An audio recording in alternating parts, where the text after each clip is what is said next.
Sveiciens visiem, kur pievienojušies podkastam Karjeras labirintos. Mans vārds ir Elīna Bulāne.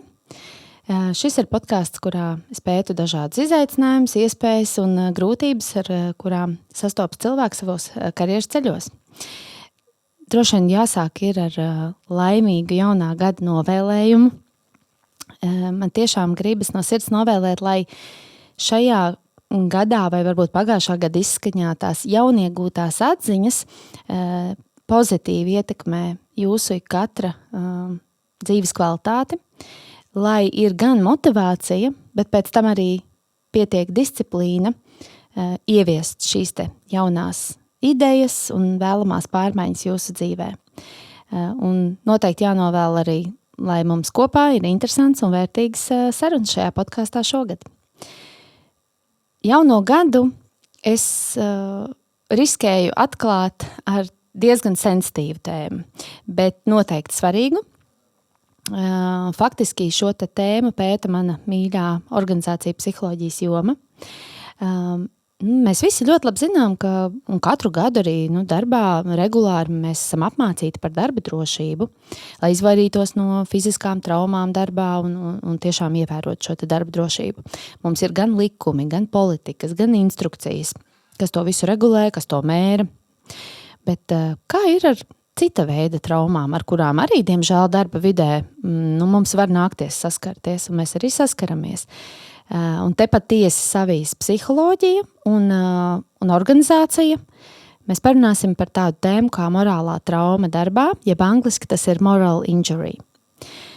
Es piedāvāju šodien šo tēmu sarunai par morālo traumu, tādu kā emocionālu, psiholoģisku ievainojumu, kas rodas tad, kad cilvēks ir vai liecinieks, vai pats spiests iesaistīties morāli tādās pretrunīgās situācijās. Un īpaši tad, ja tās ir pret viņa pārliecību, pret viņa vērtībām un pret viņa profesionālo identitāti. Un uz sarunu šodien par šo tēmu es esmu aicinājusi klīnisko un veselības psiholoģi, pētnieci, kur specializējas psiholoģiski veselīga garīguma izpētē, un tā ir Daiga Katrīna Bitēna. Sveika, Daiga! Sveika, Elīna! Man liels prieks tevi satikt šodien šeit. Tēma īstenībā, es domāju, cilvēkiem vismaz formulējums droši vien nav ļoti dzirdēts, es tā minu, bet faktiski jau tēma nav nekāda raķešu zinātne. Tad, kad mēs viņu pašķitināsim, es domāju, cilvēki atpazīs, varbūt diemžēl savā pieredzē, varbūt atpazīs tuvinieku vai draugu lokā.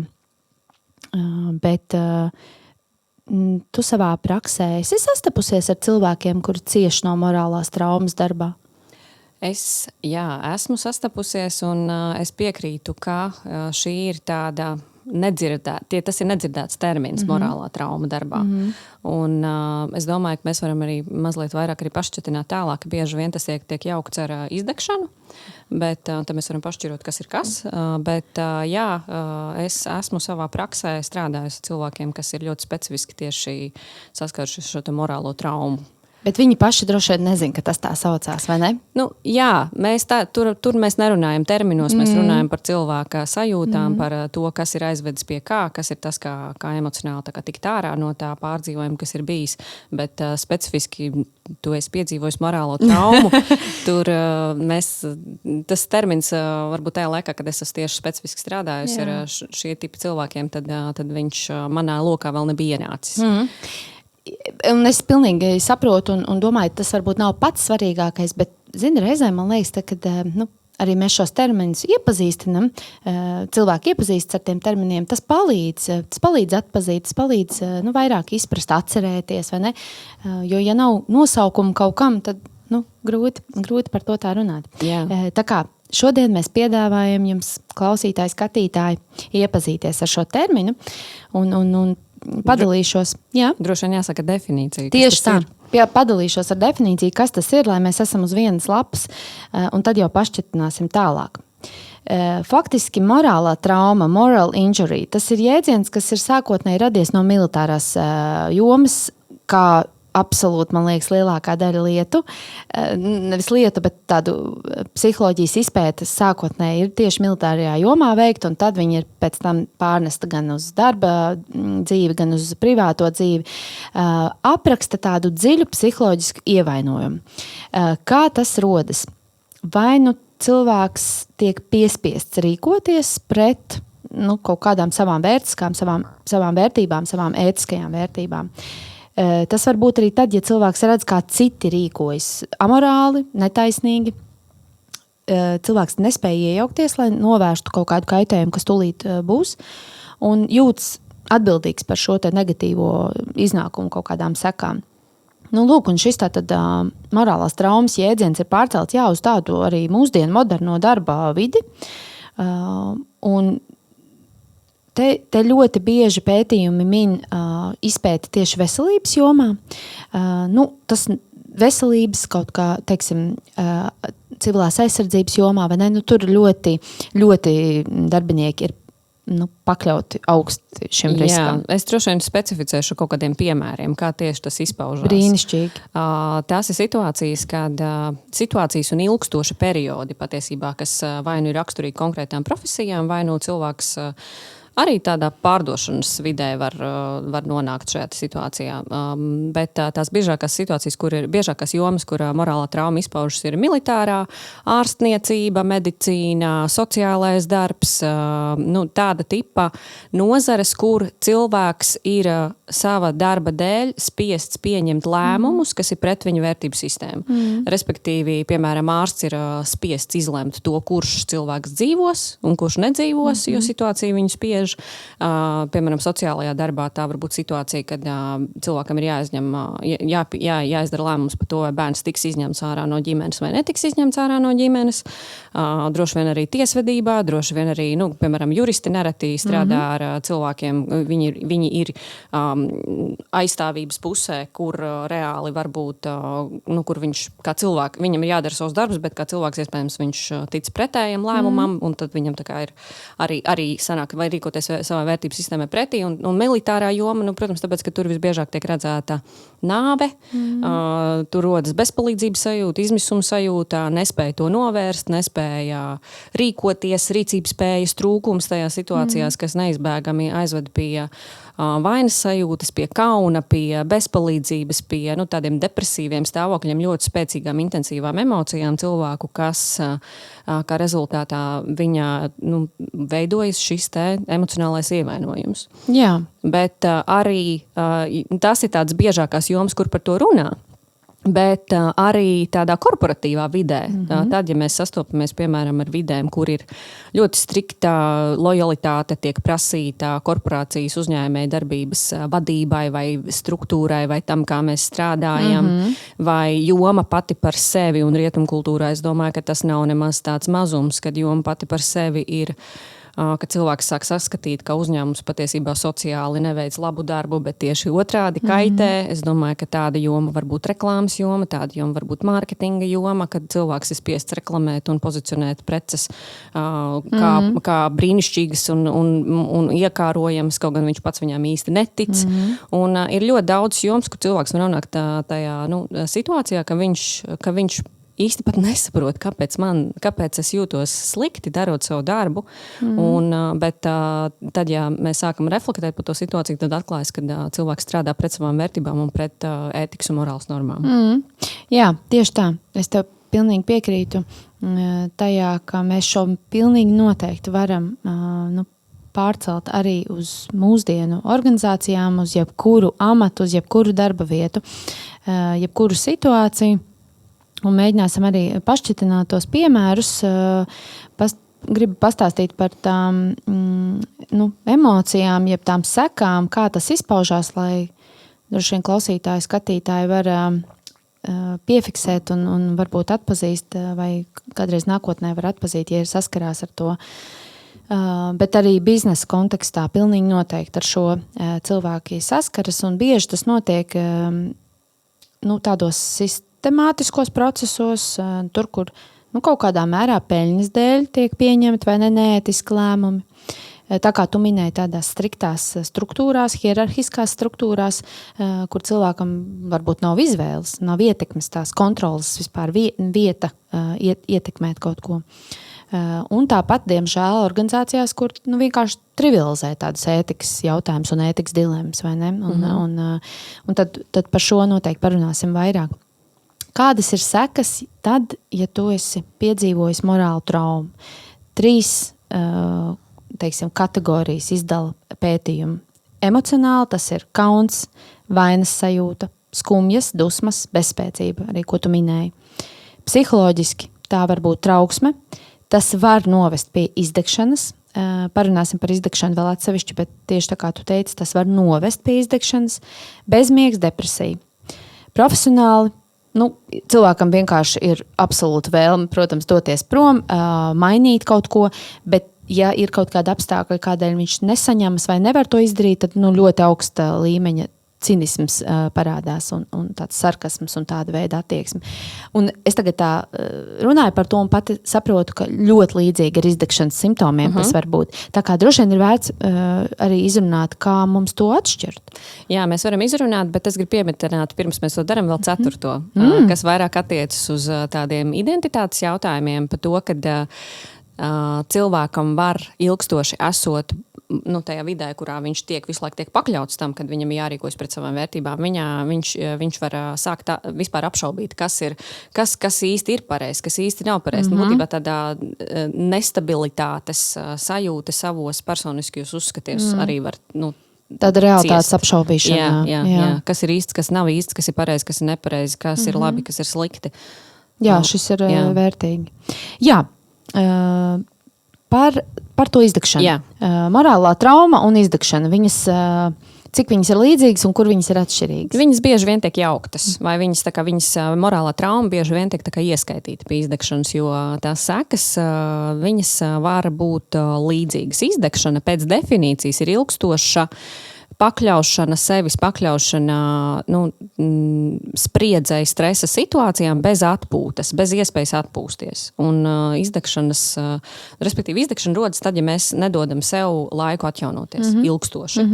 Savukārt morālā trauma tas neobligāti ir saistīts ar augsta stresa apstākļiem, bet tas, ka šo ārēju stresa apstākļiem, bet to iekšējo stresu spriedzi rādā tieši tas aspekts, ka es esmu spiests rīkoties pret to, kam es ticu, pret to, kam es uzskatu, kas ir vērtīgs, pret to, kas man ir svarīgs, par to, par ko es dzīvē personiski iestātos. Un tas rezultējas, tas sekas ir līdzīgs. Pirmkārt, morālā trauma var katalizēt izdegšanu. Jā. Un līdz ar to, ja tas netiek jebkurā gadījumā, tas ir kaut kas, kas abos gadījumos tas ir kaut kas, kas dzīst un no kā cilvēks atkopjas ilgstoši. Tās, ja izdegšanas gadījumā slimības lapas ir 4-5 mēneši, mēdz pat būt, ja kādam varbūt pat ilgāk, tad morālās traumas gadījumā arī tā situācija ir līdzīga. Jo principā cilvēks, lai spētu atjaunot tādu savu iekšējo kompasu vērtību, viņam ir nepieciešams laiks sevi iekšēji sastrukturizēt un izreflektēt to, kas ir kas, un tas prasa ilgu laiku.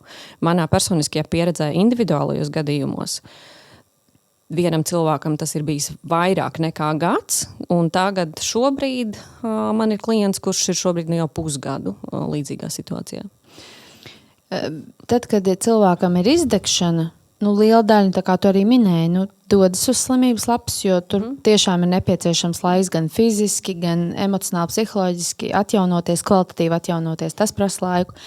Vai tas ir mīts, vai tā var būt, ka gadījumā pie morālās traumas tu vari turpināt strādāt un funkcionēt, bet tev iekšēji ir tā ievainojamības sajūta? Ar morālu traumu es domāju, ka var kādu brīdi strādāt, bet tur ir jārēķinas ar to, ka tas uzkrāsies laika gaitā, un tas paliks arvien smagāk un līdzīgi kā ar izdegšanu, ka to darbu sāk darīt arvien grūtāk, arvien grūtāk sevi ir piespiest, sākas prokrastinācija, un tāda atjaunošanās, es teiktu, ka viņi īsti nepalīdz. Tāds izkāpšana ārā un spēku atjaunošana, fizisko spēku atjaunošana, viņa tā kā ilgtermiņā rezultātu nedos. Morālās traumas gadījumā, ja cilvēks vēlas turpināt ilgtermiņā funkcionēt, viņam patiešām ir jāmaina sava profesionālā darbība uz jomu, kas ir vairāk saskanīga ar viņu vērtību sistēmu. Droši vien viegli pateikt, vai ne? Bet ja ārsts ir nonācis tādā situācijā, kur viņam bija jāpieņem šis lēmums, un viņš bija tādā situācijā, viņš ir ieguvis to morālo traumu, vai viņš tāpēc iet prom un vairs nav ārsts? Situācijas ļoti, ļoti dažādas. Tas, kas ir vēlamais virziens, jau nenozīmē to, ka tas realitātē arī notiek. Ja? Bet otra lieta ir par morālo traumu. Tad, ja tā patiešām ir... Tas notiek organizācijā, un cilvēki tam ir pakļauti regulāri, sistemātiski, un tā vide pati par sevi jau nosaka, ka tur būs tās morālās traumas, tad tas, par ko runā arī pētījumi, ir, ka tam parasti nepalīdz individuāli gadījumu risināšana, ka tas ir jārisina sistēmiski. Jā. Respektīvi, ka tur ir jāsaist iekšā, tur ir jānes iekšā dinamika kaut kādā mērā terapeitisks iespējams process, izaugsmes process, refleksijas process, kā kurš to vēlas dēvēt, kolektīvā vai komandā. Noteikti, jā. Ja tas ir kaut kas lielāks nekā tā cilvēka viena situācija, protams, to viņš nevarēs atrisināt. Man ļoti patika, vienā pētījumā bija nodefinēts, ka morālā trauma iepratuma izdegšanai ir dziļāka un personiskāka. Tātad te ir tas uzsvers, viņas lielā mērā kaut kur pārklājas, viena noved pie otras, bet tā viena varbūt lieta, ko uzsvērt, kas atšķiras, ka tad, kad ir morālā trauma, tu esi tā kā ievainots. Pie izdegšanas tur ir viss cits. Jā, tu esi piekusis un tev viss jau ir apnecis un vairs nevar, bet pie morālās traumas tā ir tāda dziļa ievainotības sajūta. Tā kā tas, laikam, ir tas, kā var mēģināt atšķitināt. Man ļoti patika piemēri, arī, lai paspilgtinātu un mēģinātu saprast, kā to var atpazīt. Cilvēki, kuri ir to izjutuši un piedalījušies pētījumā, saka, piemēram, es jūtos tā, it kā mana rīcība būtu padarījusi mani nevērtīgu kā cilvēku. Tas ir tas, ko tu teici par cilvēku, to identitāti arī, vai ne, ka tas ir, tu pats vairs nesaproti. Kas tu esi, kāds tu tagad esi? Droši vien tu domā, ka tu esi tagad sliktāks kā cilvēks, vai ne? Pēc notikušā man grūti sajust tuvību ar citiem cilvēkiem. Tas ļoti ietekmē tās sociālās attiecības. Es vairs neticu, ka pasaule ir godīga vieta. Jā, apšaubu vispār, vai ne to? Jā. Cilvēkam ir ļoti grūti atgriezt ticību saviem spēkiem, jo viņš kaut kur bāzē ir izjaukts. Manā praksē tie teksti, ko cilvēki ir teikuši, ir, piemēram, pēdējā darba vieta. Man ir, pēc šīs pieredzes pēdējā darba vietā, es vairs neticu, ka es esmu profesionāls. Vai es vairs neticu saviem spēkiem. Es vispār neticu tam, ka es varu atgriezties šajā darba vidē un būt funkcionējoši normāli. Vai ir ar lielu vainas sajūtu vispār par to, kad cilvēks ir aizgājis un kad ir jāvelta laiks tam, lai vispār tā kā normalizētu to situāciju un parādītu viņam to, ka tu priekš sevis izdarīji labu lietu, tu izdarīji soli sevis labā. Un kas ir, es nezinu, vai tā ir īpatnība, man nav pētījuma datu par šo, bet tie gadījumi, ar kuriem es esmu saskārusies, ir bijis tā, ka cilvēks ir bijis tajā darba vietā un viņš tā kā ir visu laiku sevi pakļāvis šai te spiedošajai darba videi, un tad ir pienācis kaut kāds lūzuma moments, kur cilvēks aiziet diezgan pēkšņi. Un bieži vien citiem tā kā ir sākušās vienkārši situācijas, ka cilvēks sev vairs emocionāli nespēja pārvaldīt, tāpēc, ka katra situācija, kur viņam ir jāpieņem lēmums pret sevi, vienkārši rada skar šo emocionālo ievainojumu. Līdz ar to pienāk vienkārši kaut kāds brīdis, kad ir lūzums un viss cilvēks izstājas no spēles. Un es domāju, ka es nezinu, vai izdegšanas gadījumā ir līdzīgi, es domāju, ka tur tomēr tā simptomātika parādās pakāpeniskāk. Jā. Vēl par tiem simptomiem, kas ir saistīti ar morālo ievainojamību. Es jau minēju vainas un kauna sajūta, dusmas uz citiem, dusmas uz sistēmu, tātad uz organizāciju, vai ne uz visiem citiem. Sociāla izolācija, kur ir tas arī, ka tad vai negribas vairs kontaktēties ne ar vienu, tu neusticies vairs nevienam, tu neusticies sev, tātad, tāda pašizolēšanās. Es domāju, ka tas ir lielā mērā saistīts ar to, ka tas cilvēks visticamāk ir vidē, kurā no viņa tiek pieprasīta kaut kāda viena veida uzvedība, un visbiežāk tajā vidē šīs te morālās traumas gūšana jau tiek normalizēta. Ka, piemēram, ja mums nav jāņem medicīna vai nav jāņem militārā joma, paņemot kaut vai to pašu reklāmas nozari, ka tas taču ir normāli. Mēs taču strādājam reklāmā, mēs reklamējam visu, par ko mums maksā. Ja? Bet tas var skart cilvēku personisko vērtību sistēmu ilgtermiņā tur esot. Jā, tā ir bišķiņ tā trivializēšana, kad dažādi ētikas dilēma. Un līdz ar to, ja cilvēks ir vidē, tas, kur viņš saskata netaisnību un pārestību, un kur viņš nespēja emocionāli sevi ieintegrēt, ja tur tas tiek normalizēts, tas automātiski noved pie tā, ka viņš tiek izolēts no šīs te vidas, jo darba kolēģiem visticamāk viņš par to nevar runāt, un jo tur būs citādi attieksme pretī visticamāk. Tādi ir darba noteikumi, kur arī šo pozīciju tā kā var saprast. Jā. Bet, un visticamāk, tas risinājums parasti ir tas individuālais ceļš, bet tas individuālā terapija, individuāli, vai tad es daru savu darbu darbā un eju, piemēram, sarunāties ar draudzenēm par to, kā es tur patiesībā jūtos vai draugiem, bet vai individuālā terapija, bet tas, ko liecina šie te pētījumi, kad tas individuālais īsti, viņš to rezultātu nedod. Mēs noteikti tiksim vēl līdz risinājumiem un kā ar šo mēģināt tik galā noteikti. Pirms tam gribēju vēl pieskarties tiem galvenajiem tādiem, pamatiem, kā tad tā morālā trauma rodas, ja mēs papētam dziļāk to morālo principu pārkāpšanu, kad tas cilvēks sastopās ar situāciju, kur viņa, principi, viņam tas iekšējais konflikts rodās, ka viņam ir jādara kaut kas, kam viņš nepiekrīt, bet viņam ir jādara. Pēc tam viņam ir gan kauns, gan vainas izjūt, protams, ka viņš ir dusmīgs uz to, kas lika to darīt un vispār uz sevi, uz visu. Šī ir tā viena pirmā sadaļa. Piemēram, man teica darbā, tā ir vienkārši jādara, tas jau ir tikai bizness. Tā it kā padarīja, ar šādu tekstu padarot to, it kā tas būtu pareizi. Tas jau nav nekas traks, bet skaidrs, ka cilvēkam tas liekas traks, vai ne? Tas nav nekāds tikai bizness.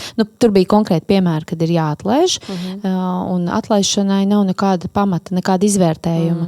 Vienalga, tā kā vienkārši atlaižam, tie ir tikai cipari, kas ir jāsamazina, vai ne, darbinieku skaits, un cilvēks pēc tam viss, viņš gan par tām sekām domā, viņš viņus uzņemas uz sevi, viņam ir tā vainas sajūta.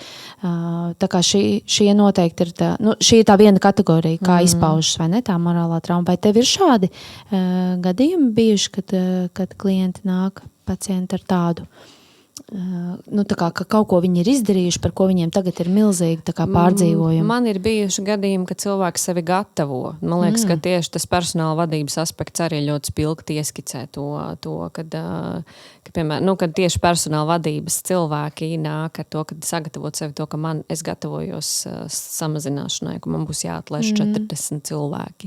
Un ka tas jau domājot par to jau ir liels pārdzīvojums. Bet, man ir bijuši tādi gadījumi manā praksē.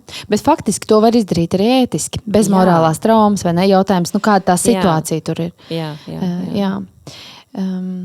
Kā vispār cilvēks var saprast, ka tas, ko viņš tagad jūt, tas nav tikai stress, vienkārši tāds saspringums, bet tā ir jau notikusi morālā trauma?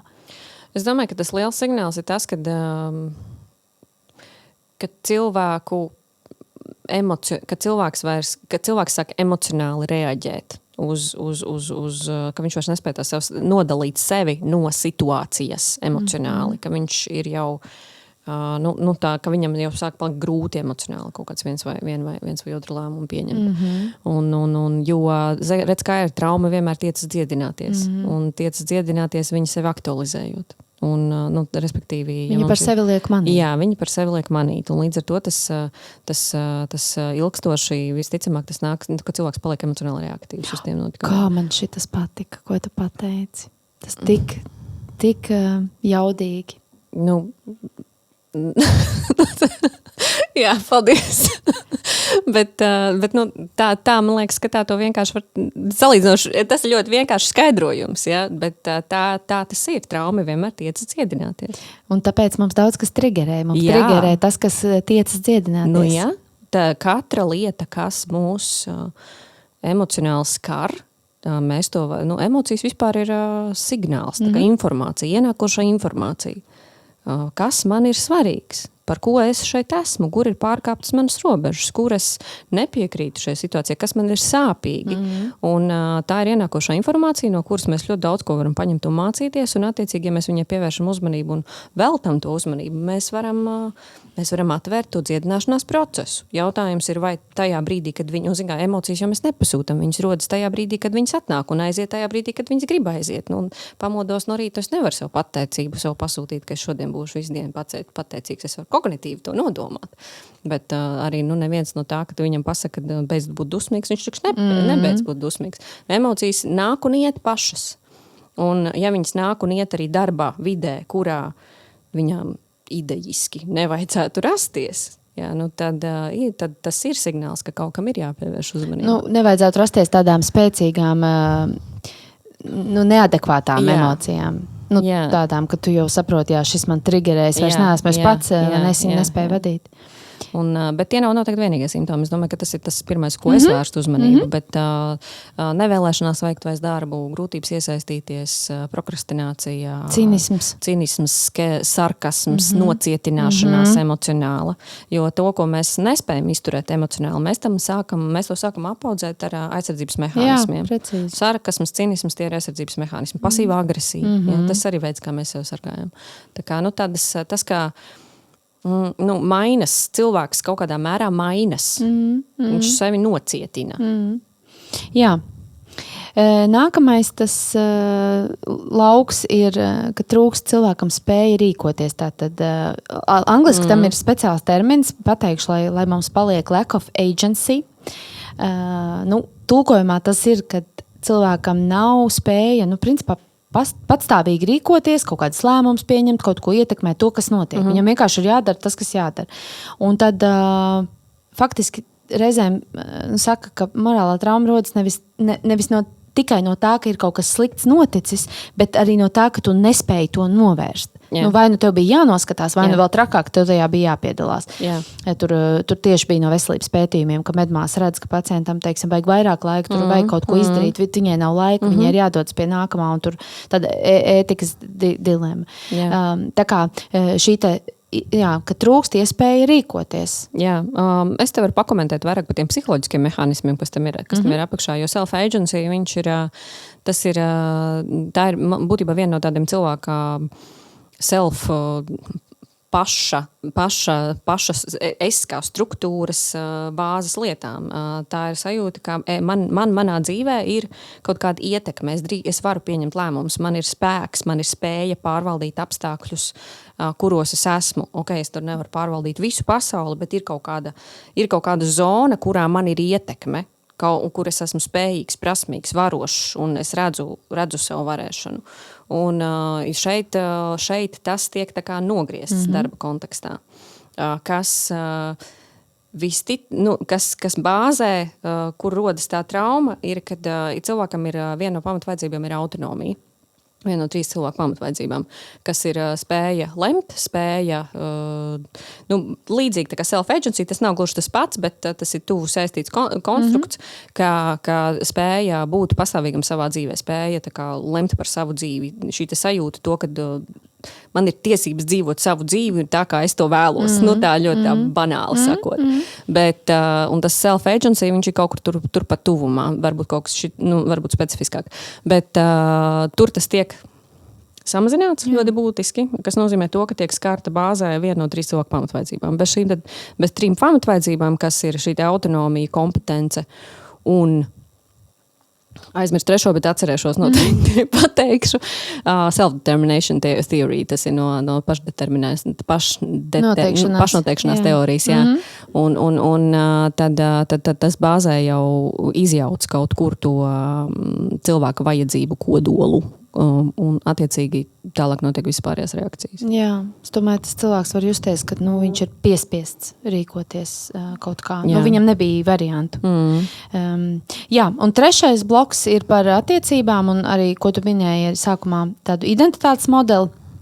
Morālā trauma ietekmē cilvēku attiecībās ar sevi. Viņš domā, tā, es esmu slikts speciālists, es esmu slikts cilvēks, attiecības ar citiem, kā mēs jau runājām, vairs neusticās ne vadībai uzņēmuma, ne kolēģiem, kur nu vēl vispār pašai sistēmai, organizācijai, un profesionālā identitāte. Šis darbs nav tas, kas man der, tas man neatbilst vai ne ir jāmaina. Tā kā kopsumā tas ir faktiski tāds vērtību ievainojums, manu vērtību ievainojums. Es teiktu, vērtību līdzsvaras zudums, jo ja cilvēks pats, jo īpaši sev tās vērtības nav apzināti definējis savas dzīves laikā, ko ļoti reti, kurš patiesībā izdarīs mūsdienās. Bet tad viņa tāds vērtību kodols un vērtības, kas ir vērtības, kāpēc tās vērtības ir tik svarīgas? Vērtību kodols ir izšūpots. Ja? Viņš pat nezin, kam vairs ticēt šai pasaulē, visticamāk, tajā brīdī, kad tas moral injury ir aktīvs. Bet kāpēc vērtības ir tik svarīgas? Tāpēc, ka vērtības ir tāds mūsu iekšējais kompas, kas mums iedod sajūtu to, ka jā, es dzīvē dodos tajā virzienā un es zinu to, ka šis priekš manis ir labi, šis priekš manis ir slikti, tas iedod to, mēs dzīvojam tomēr duālā pasaulē, lai cik ļoti mums gribētos tā kā domāt, ka mēs te varam visu pieņemt, mēs tomēr dzīvojam duālā pasaulē.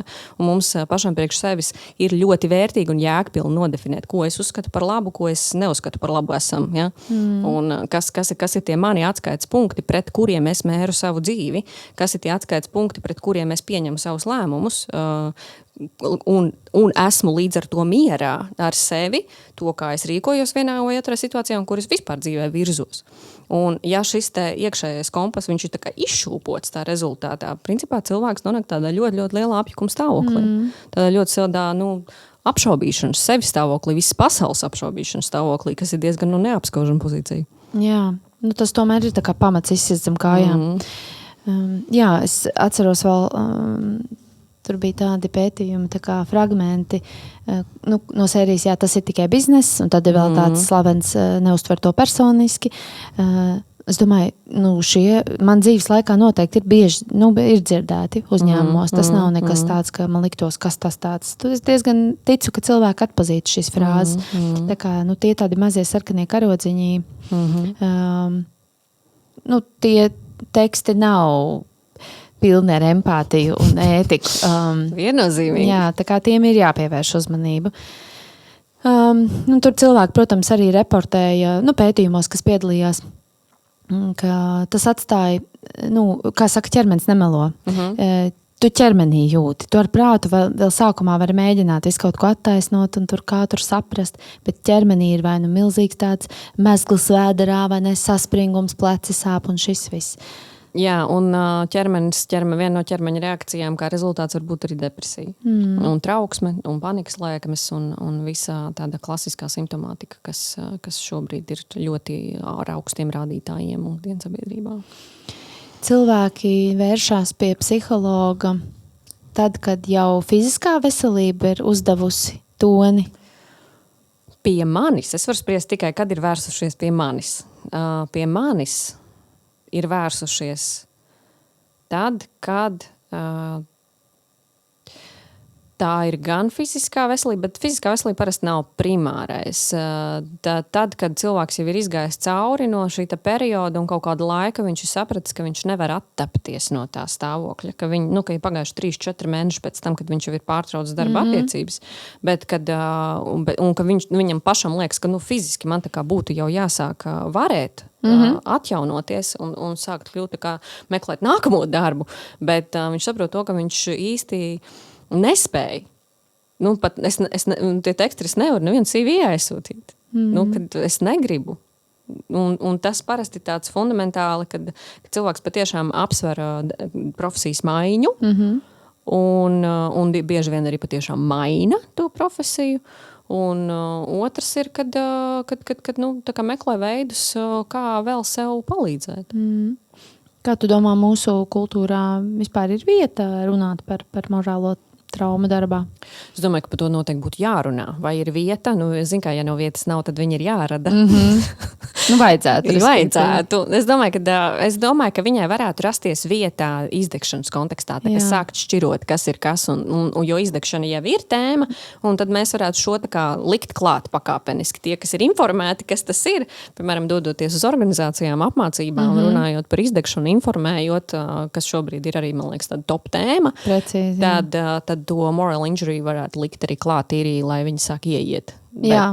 Bet es domāju, vai ir vieta, es domāju, mēs, labi, tas vienmēr ir apakšā zem labizjūtas iniciatīvām organizācijās. Ja mēs runājam tieši par specifējumu, tieši nevis vispār sabiedrībā vai ir vieta, bet tieši organizāciju vidē vai ir vieta. Tad mans tāds novērojums ir, ka organizācijas meklē vairāk vai mazāk tāds īstermiņa risinājums. Nu, atnāciet mums pastāstiet par izdegšanu un iedodiet 3 tehnikas, kā pareizi pāelpot, kā iziet ātri cauri stresam, un kas ir baigi forši un tas ir noderīgi. Bet tajā brīdī, kad aiziet pie tādām lielākām tēmām, kas ir, piemēram, vērtību pārskatīšana, kas ir turpat blakus šīm tēmām, tikai šai moral injury, tikai no otras puses, kā varbūt to novērst. Moral injury, vairāk, teiksim, garīgums darba vietā, kas ir tāda mana tēma, mans auklējamais bērns, ko es mēģinu tā kā aktualizēt, tad, tas ir kaut kas nāk, kas ir loģiski, ja? Pēc tam, kad mēs esam tā kā novērsuši tās akūtās lietas, kas ir stress, kas ir izdegšana un tā. Un ļoti maz organizācijas mūsdienās ir tā kā gatavs parakstīties uz kaut kādu dziļāku līmeni.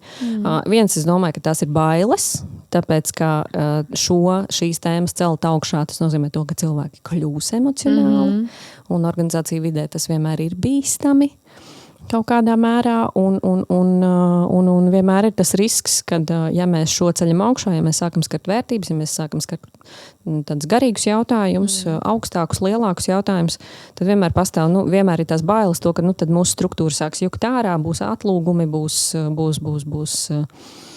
mēs sāksim cīnīties ar to, ka būs tam sekas, ka organizācija vairs nevarēs funkcionēt tā, kā viņi funkcionēs līdz šim.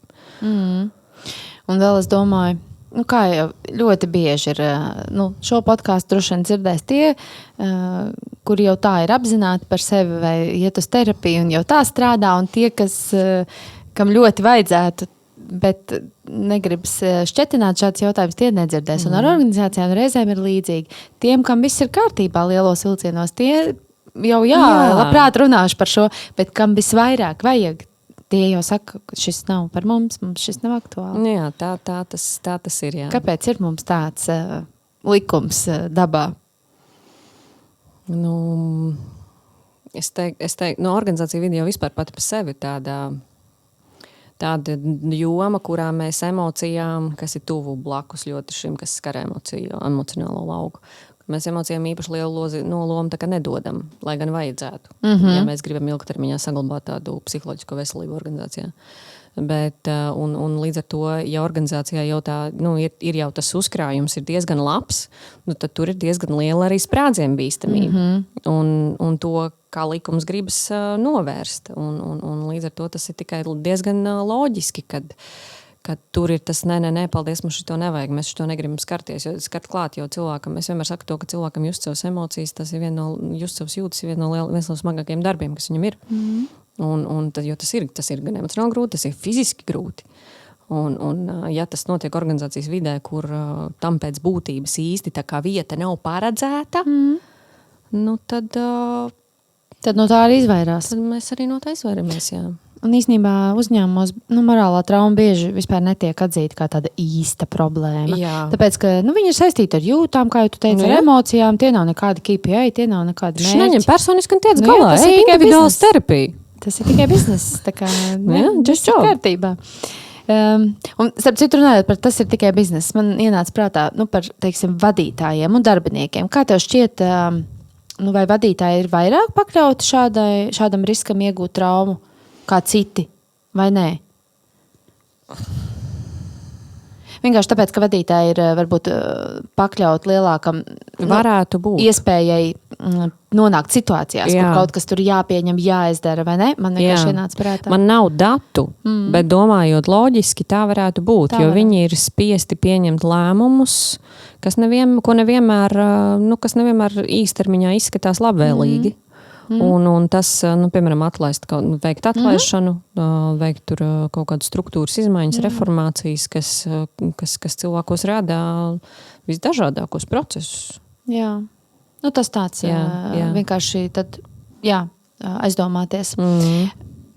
Kā kolēģi var palīdzēt? Vai tas pats vadītājs, ja viņš redz savā darbiniekā kaut kādas simptomus, kā var palīdzēt, ja redz, ka ir nonācis tādā situācijā? Vienmēr palīdzība pirmā, man liekas, ir informēšana. Un tas, ko arī saka pētījuma rezultāti, ka primārais ir, lai tā kā sāktu kāpt no tā ārā, ir vispār apzināties, kas tas tāds ir. Un līdz ar to kolektīvā, ja mēs varam radīt vidi, kas nevienmēr ir iespējams, bet ja mēs varam radīt vidi, kurā mēs par to atklāti runājam, tas jau ir ceļš uz veselību, ka mēs to saucam īstajos vārdos. Ja? Bet tur ir jāmaina. Lielākajā daļā gadījumu tur ir darbs ar tādu organizācijas kultūru. Jā.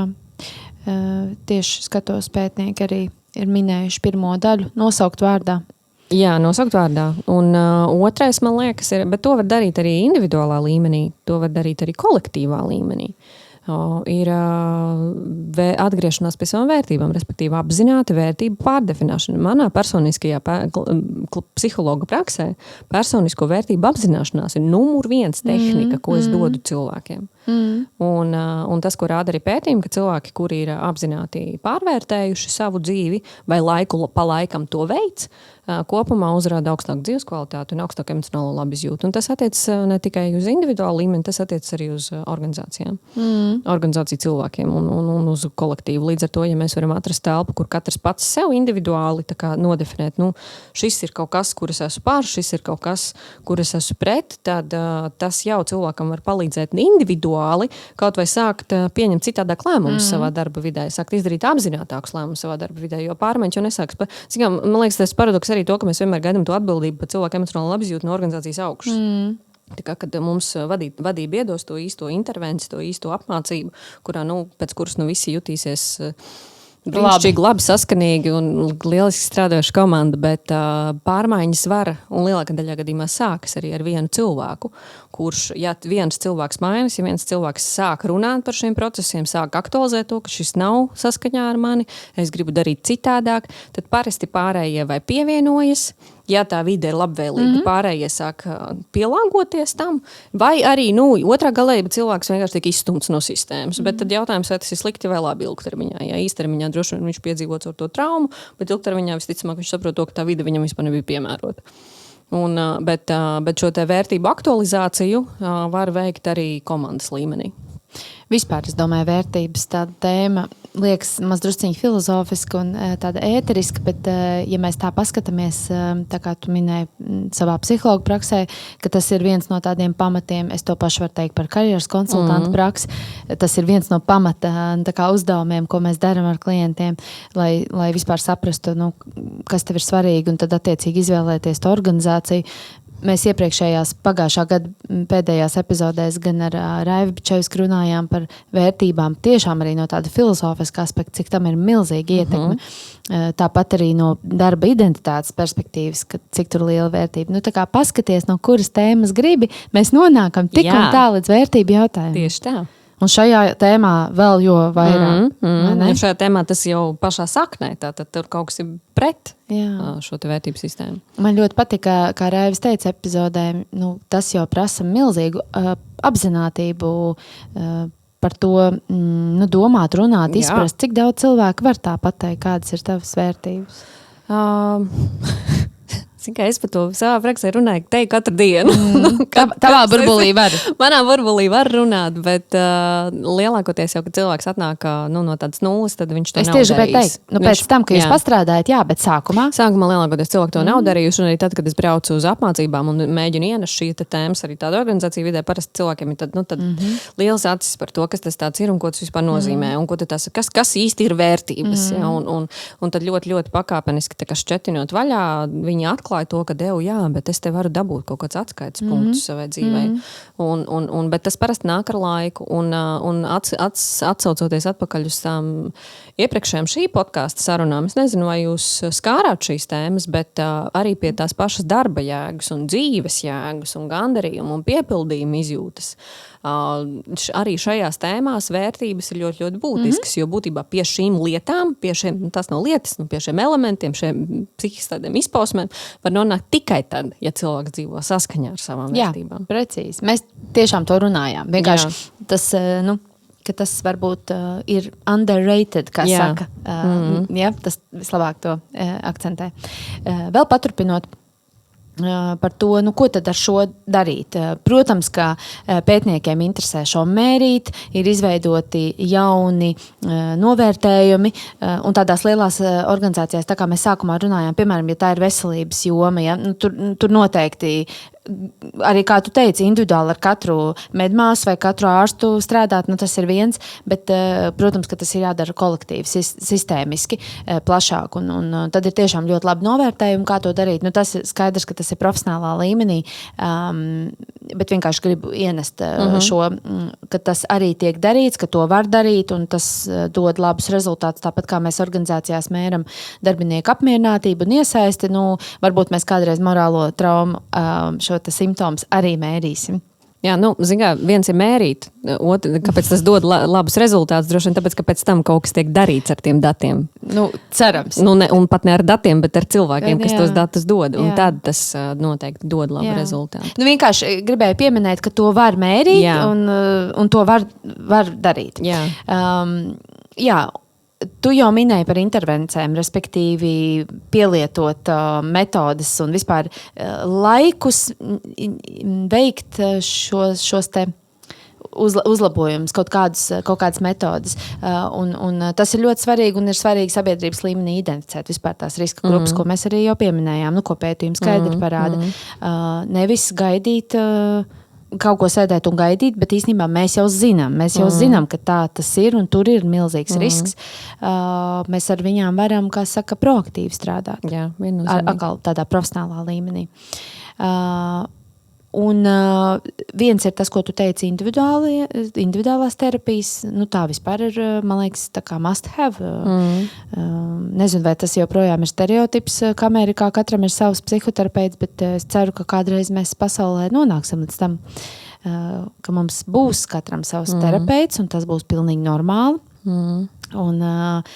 Un tādā individuālā līmenī mēs varam šādi strādāt, bet, ja mēs runājam par kolektīviem, komandām, tad, vai arī individuāliem gadījumiem, bet sanākot kopā, supervīzija ļoti labi strādā šādās te situācijās. Jā, es arī gribētu tieši teikt to, ka ja mēs par intervencēm, ko var ievest kolektīvā, ir supervīzija, ko cilvēkiem vismaz ir iespēja runāt par to. Jā, un vai nu tas ir viens kolektīvs, kas arī dara sevišķi, ja tajā jomā tā ir, piemēram, tā riska grupa, bet varētu būt arī tādas supervīzijas, kur sanāk svešinieki, bet viņiem ir šī te vienāda līdzīga pieredze, un tad tu arī saproti, tu neesi viens, un tas... Jā, tas ir mazāk emocionāli bīstami, tas, kad ir svešinieks satiekas no vienas jomas, nekā savā kolektīvā, kur tev nākamajā dienā jāiet un jāstrādā ar to cilvēku kopā. Bet tas, ko es gribēju pieminēt, ir runa tieši par grupas supervīziju. Jā, par grupas supervīziju. Jā, tieši tā. Tā kā, šādi dažādi instrumenti, mēs tur sakombinējam kaut ko kopā. Katrā ziņā, tā kā tu, man liekas, arī minēji par organizāciju kultūru, ka tur, ja tajā kultūrā, ja tajā organizācijā jau ir šis te risks, ka tās morālās traumas var iegūt un ir daudz tādu situāciju, lai to organizācijas kultūru sāktu mainīt, tur tiešām vajag vairāku metožu kopumu. Jā. Tur nevarēs tā. Viens cilvēks aizgāja uz terapiju, par sevi pastrādāja. Varbūt viņš aizgāja prom, un kas notiek, nekas tālāk, viss tur droši vien turpinās. tas arī tiek akcentēts, ka būtībā tas ir izcināms kolektīvā līmenī. Individuāli tas ir diezgan limitētas iespējas, cik mēs varam izdarīt. Mēs noteikti varam kaut ko izdarīt priekš sevis, ja mēs esam tajā situācijā. Jā. Bet visticamāk tas tāpat būs aktuāli ilgtermiņā, ja tā vide nemainās. Jo individuāli tas ir nevis vienīgais labums, protams, labi, ka tā, bet tā ir iespēja vienkārši reflektēt par to un runāt par to grūtumu. Bet tikt sadzirdētam, nonākt attiecībās ar cilvēkiem, kuri ir saskārušies ar līdzīgu pieredzi, saprast, ka es neesmu vienīgais. Grupā vispār kā formāts ir daudz spēcīgāks instruments nekā individuālais darbs. Jā. Bet pareizi ir, un viņš aiziet atpakaļ no turienes, kur viņš ir atnācis, un tur viss tas pats. Skaidrs, ka tas brīnumaini neizmainīsies. Ja mēs runājam par tādu sistēmisku, protams, ka var arī gadīties, ja tas ir ārpus riska grupām, bet tas ir kaut kādā organizācijā tiešām viens gadījums. Vienu reizi nācās atlaist neētiski un viss tā situācija. Tā bija viena situācija. Es traumas cilvēkam rada tas ir ļoti individuāli. Cilvēkam var notikt it kā kaut kas, ko cits uzskatītu par absolūtu sīkumu, bet otrs to ļoti emocionāli reaģē. Līdz ar to es tā kā nespriestu par to, cik tad lielai intensitātei vai cik lielai traumai vai cik gadījumiem ir jābūt, lai tā trauma rastos. Tas ir ļoti individuāli, bet, protams, ka tas risks, ja tas ir tikai viens gadījums, kur cilvēkam ir nācies atlaist kādu, lielākā daļā gadījumā tas neradīs morālu traumu. Tas vienkārši būs kaut kas, ko cilvēks aizies individuāli atrisinās un varēs turpināt savu darbu, ja viņš kopumā jūtas savā vietā.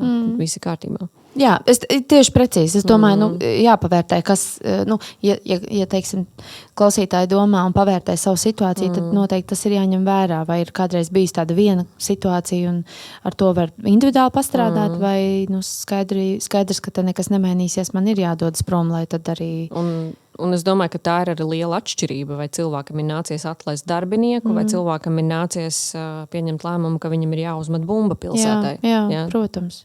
Jā. Un tas, lai gan tas ir viens gadījums, bet tie ir divi pilnīgi dažādi. Tas dziļums un apjoms un vai ne kā cilvēkam, kā viņš iet tam cauri un ko tas no viņa prasa, tas, protams, ka var atšķirties. Vēl, ja mēs runājam par organizācijām, man ļoti patika tas tā kā domu gājiens par to, ka viena lieta, ko mēs arī vēl varam darīt, sevišķi, tie, kas klausās no HR jomas, tāda līderu, vadītāju, ētiskā brieduma veicināšana, stiprināšana viņu. Es domāju, tā kā lielāko daļu tāpat ar emocionālo inteliģenci un visām šīm Garīgā tēmām. Garīgā līderība tagad arī ir, ja? Brīnišķīgi. Garīga intelekta treniņi. Mēs varam pievienot vēl par morālo traumu. Bet, tiešām, es domāju, tas ētikas jautājums arī viņš kaut kur tāds liderīgs, ēterisks, ētika, bet mēs viņu varam pievilkt tuvu jau realitātei, sazemēt un iedot arī kā apmācība par tādiem morāliem konfliktiem, par ētikas dilemmām un vadītāji ļoti, man liekas, var būt zinoši tajā vismaz atpazīt un saprast, kas notiek, kas tā pa situāciju. Tā kā mēs jau sākumā runājām, cik cilvēki atpazīst, vai ne? Sajūtas jau atpazīst, es jūtos slikti, to jau atpazīst, bet kāpēc, kā tas man ir, ko man ar šo darīt? Zin kā, man liekas, ka uz vadītāju pleciem gulstas ļoti daudz, kas to starp, protams, arī iespēja skatīties šajā virzienā.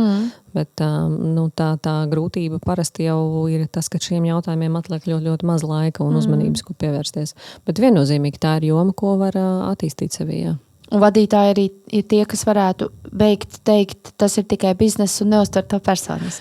Jā, viennozīmīgi to gan var darīt, bet es domāju, ka vispār tāda vērtībās orientēta līderība kā tāda, kad ir tas instruments, kas varētu ļoti labi kalpot, man liekas, tieši tādā praktiskā ziņā, ir, kad jau bāzē tiek pievērsts šiem jautājumiem uzmanība, pieņemot cilvēku darbā, ka tas ir viens no komponentiem, uz ko cilvēks tā kā tiek kaut kādā mērā skrīnots, vai viņa vērtību sistēma ir atbilstoša mūsu organizācijas kultūrai, jo tas ilgtermiņā var spēlēt lomu. Jā. Tāpat arī tu minēji par to lielumu vai apjomu, vai tas ir sistēmiski, vai tas ir kaut kāds ne tikai individa konkrētā problēma un gadījums, bet tā ir organizācijas kopējā varbūt situācija. Tur arī, es domāju, ja gan no HR viedokļa tā profesionāli var paskatīties, vispār kā šeit pie mums pieņem lēmumus, ja, kā darbinieki līdzdarbojās. Vienkārši pavērtēt vispār to organizāciju un to sistēmu kā tādu. Varbūt tur ir kaut kāda atbalsta mehānismi, ko mēs varam sniegt tiem cilvēkiem sarežģītās situācijās, pretrunīgos kaut kādos uzdevumos. Tā kā vienkārši iedziļināties, pāanalizēt, pavērtēt, vai tas ir kaut kas vienam cilvēkam te gadījies, vai tomēr mums tā vide ir, kas to veicina, vai piespiež. Jā, tas, ko es esmu, teiksim, atbildot uz šo, varbūt ne tiešā veidā, bet tas, kas man tā kā atnāca atmiņā, ir, ka es domāju, ka kur ir tā problēma, ir, ka viens ir tas, ka cilvēki vispār kopumā nav īsti informēti un apzināti par to, kas ir vērtības. Līdz ar to arī tad, ja organizācija tā kā grib skarties šai te vērtību tēmai klāt, un ja ir cilvēks akurāt pretī personāla vadībā vai augstākā vadībā, kurš pieņem lēmumu par vienām vai otrām apmācībām vai virzienu, kurā dodas kolektīvs, tā problēma, ko es redzu, ir, ka darbinieki jau nereti nav gatavi par šīm tēmām runāt. Pirmkārt, ir ļoti maza informētība. Viņi ir patiešām tā kā no nulles jāievada vispār iekšā tēmā. Tad ir vajadzīgs kaut kāds laiks, kad šī informācija sāk tā kā nosēsties, ka viņi sāk ieraudzīt to, ka vērtības nav kaut kas ēterisks un netverams, bet tas patiesībā ļoti praktisks rīks. Manā uztverē tas vispār nav nekas nemateriāls. Tas ir tik reāls kaut kas katrā cilvēkā, bet parasti tas prasa tādu ilgtermiņu vispār cilvēku, katru individuālu cilvēku aizvest līdz tam, ka viņš vispār šo tēmu var dzirdēt. Līdz ar to mēs varam runāt par to, ka līderis tur ir izglītots un viņš tur pievērš uzmanību šiem jautājumiem un personāla vadība tā kā skrīnot to cilvēku arī uzņemot vai darbā un tas tiek aktualizēts, mums ir iespēja par to runāt. Organizācijai ir instrumenti, ko viņi var tā kā ieviest, bet tā problēma, ko es redzu šobrīd sistemātiski, ejot pie uzņēmumiem un ik pa laikam tā kā iepilinot šo tēmu, ir, ka viņi izraisa diezgan lielu mulsumu sākumā. Un es domāju, ka te ir liels darbs ar tādu izglītošanu un informēšanu sākumā, kamēr mēs vispār kamēr mēs varam vispār aiznest viņu līdz reāliem darbiniekiem. Arī tad, ja mums ir brīnišķīga ideja un doma par to. Jā, tā kā es tev sākumā prasīju, vai mums ir kultūrā vieta runāt par morālo traumu darbā, tad jautājums, vai mūsu sabiedrībā ir vieta runāt par vērtībām. Jā? Mums vēl ar to jāsāk. Jā. Bet vispār morālā trauma varētu būt ļoti labs veids, kā sākt, jo tas nāk klāt no problēmas, un cilvēks to spēja sāsociēt. Ja viņam tas sāp, tad viņš pievērsīsies. Es šo starp citu ņemšu vērā turpmāk. Nē, noteikti. Jā, es tiešām domāju, ka šis koncepts, tās sekas un tā situācija cilvēkiem, diemžēl noteikti būs atpazīstama. Bet koncepts ir vērtīgi to zināt, nosaukt lietas īstajos vārdos. Un man arī ļoti patīk, kā tu sākumā teici par izdegšanu, un to, ko mēs izrunājām, ka mēs varbūt tagad esam tikuši tik tālu, mēs varam sākt viņas tā kā bišķiņ atdalīt, ka tas nav viss pie izdegšanas, tā kā vienā maisā. Ja es jūtos slikti, visi saka, es esmu izdedzis. Īsnībā jau, ja tā profesionāli tur iedziļinās, tur ir tomēr dažādi stāvokļi. Droši vien galvenais, protams, ka cilvēks vispār apzinās, ka kaut kas nav kārtībā un meklē šo te atbalstu un palīdzību. Tas ir galvenais. Kā mēs tur pēc tam to nosaucam, tas ir pakārtoti. Bet par šo arī runājot, es gribēju tev jautāt, kā tev šķiet, varbūt kādas prasmes mums būtu jāattīsta visiem kopā un katram atsevišķi, lai sevi vispār pasargātu no šādām situācijām? Pašrefleksijas prasmes. Pašrefleksija. Tāda spēja vērot sevi, spēja iedziļināties, pamanīt, apzinātības prasme, spēja pamanīt savus iekšējos procesus, spēja pamanīt savas domas, spēja pamanīt savas emocijas, spēja uztvert, saprast viņas, spēja pamanīt savas vajadzības, apzināt, reflektēt par viņām, nonākt pie secinājumiem par viņām. Tās ir attīstāmas prasmes. Tā nav raķešu zinātne, to var apgūt jebkurš. Pašrefleksija, apzinātība, spēja atbildēt sev labvēlīgi uz visu manu nosaukto sarakstu, nevis norakstīt to kā nebūtisku. Tās ir prasmes. Jā, domāju, Nē, es tev pilnībā piekrītu. Domāju, kas ir tas, kas attur cilvēkus viņas attīstīt un trenēt. Grūti droši vien ir vienkārši. Viens tas, ka tas prasa mentālu slodzi. Jā. Sākumā vismaz pilnīgi noteikti. Vēl viena prasme ir atdalīt sevi no situācijas, no citiem cilvēkiem. Tā kā attīstīt sevi tādu ārējo vērotāju. Nevis... Neņemt visu personiski? Tas parasti nāk kā rezultāts. Ka mēs saprotam, kas ir un kas nav par mums. Jā. Bet, lai mēs līdz tam nonāktu, mums ir tā kā jātīst tas novērotājs. Viņi spēja skatīties sev no malas. Bet, piedod, es kaut kur aizplūdu, atkārto lūdzu vēlreiz. Par pašrefleksijas prasmēm, par to trenēšanu. Es domāju, kas ir tie šķēršļi. Cilvēkiem to ir grūti darīt. Tu pareizi atzīmē, tā ir mentālā slodze. Jā, tā ir mentāla slodze, tā ir piepūle, kuru... ikdienā atrast tādu vietu sākumā tas ir pagrūti, bet labā ziņa, ka laika gaitā tāpat kā ar jebkuru muskuli mēs trenējam, tas kļūst arvien vieglāk. Bet es domāju, ka otrs šķērslis parasti ir tas, ka tad mēs arī sākam sevi redzēt un sākam redzēt to, ka visu sevī, ne jau tikai to, ko mums gribētos par sevi domāt, bet mēs sākam redzēt visu un tad mums nākas atzīt arī savus mīnusus un savas tādas negatīvās puses un sākas nākt sevi ieraudzīt citā gaismā un sākas nākt saskarties ar kaut kādām tādām saviem pārdzīvojumiem, ievainojumiem un sākt iet to dziedināšanās ceļu, kas viņš nevienmēr ir viegls. Ja precīzāk, viņš vienmēr ir grūts. Jā, tas ļoti precīzi. Bet ļoti jēgpilns un vērtīgs. Man viena no biežākajiem tekstiem, ko man individuāli klienti saka sesijās, ir to, ka es jūtos tik traņķīgi, bet tas liekas tik pareizi.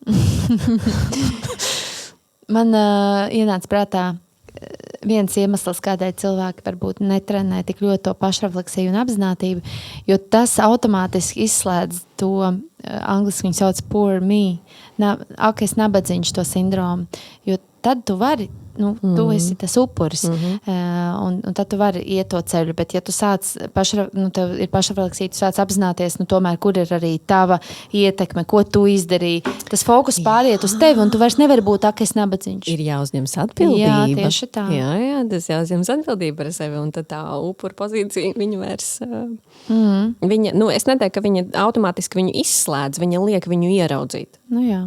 Un tad, ja es viņu ieraugu, pirmkārt ir nepatīkami viņu ieraudzīt, tad ir no viņas jāatsakās, ja es no viņas atsakos, ko tad es darīšu? Man tā nav citas stratēģijas. Tieši tā. Un tad ir jāapgūst jaunas stratēģijas, un tikai tad ir kaut kāds rezultāts. Jā, tā kā bet tas ir ļoti labs ieteikums, es arī pilnīgi to pievienojos. Man liekas, arī iepriekšējā epizodē Raivis Bičevskis arī tieši to pašu teica, ka pašrefleksijas, vispār refleksija ir faktiski tāds brīnums un tiešām pamats. Es domāju, ka tas ir tas, kas vienkārši, ka tā ir tā cilvēka spēja, kas mums ir iedot, kas vispār mūs padara pa cilvēkiem viena no tām lietām. Jā. Tā droši vien ir ļoti laba vēl tēma citam podkāstam, tāpēc, ka es iedomājos, ka ne visi droši vien mēs vienādi saprotam, ko nozīmē reflektēt, jo vienkārši padomāt, ka visi citi muļķi un viņi visi nepareizi izdarīja, tā nav refleksija. Respektīvi, šis ir arī droši vien svarīgi, ka mēs varētu vienoties, kas tas ir un tomēr arī kā to darīt. Es padomāšu par to. Jā, bet šodienas tēmas tādā noslēgumā, kas varbūt ir tas mūsu novēlējums cilvēkiem klausoties, ja gadījumā viņi sadzirdēja, atpazina, ka ar to ir saskārušies un domāju, man nelikās, ka tas ir tik nopietni. Ko mēs gribētu ieteikt? Es droši vien aicinātu sākt atgriezties pie savām vērtībām, sākt ticēt sev, sākt to kompasu skaņot, balstoties uz to, kā man liekas, kas man liekas, ka pareizi ar kādu lēmumu mēs šeit būtu mierā. Un sākt uzticēties un sākot tam kompasam, jo cita mums nav. Un ja gadījumā ir tas kompass apstājies bišķiņ salūzis, tad tā ir tieši kā reiz tā vēršanās pēc atbalsta un palīdzības, lai saliktu visu pa plauktiņiem atpakaļ. Jā, noteikti informēts speciālists atbalsta persona to var palīdzēt izdarīt. Šī, man liekas, ir tiešām tā īstā reize, kad tas ir vajadzīgs. Tā kā, man liekas, tu iesāki jau ar to, kad atnāk pie tevis parasti tad, kad jūt, ka tomēr netiek galā. Cilvēkiem citreiz liekas, ka es paies laiks visu dziedē, vai ne, bet reizēm nē, tomēr. It sevišķi, lai kvalitatīvi šo saliktu pa plauktiņiem. Tā kā to mēs arī noteikti abas kopā varam novēlēt cilvēkiem to motivāciju, drosmi, meklēt atbalstu, ja ir šī situācija un ja ir nepieciešams. Un, protams, ka es novēlu, lai mums būtu pēc iespējas mazāk vispār šādu situāciju, ka mums būtu vispār par to jārunā. Bet, ja jārunā, tad profesionāli un informējoši un izglītojoši. Paldies liels, ka padalījies un palīdzēji izpētīt šo tēmu tā praktiski. Paldies liels visiem, kas klausās un skatās, un esam iesākuši jauno gadu ar tādu jaudīgu tēmu. Noteikti priecāšos saņemt jūsu ziņas, komentārus, rakstiet, padalieties, vai šis rezonē, un tad jau mēs tiekamies nākamajā epizodē. Paldies, atā!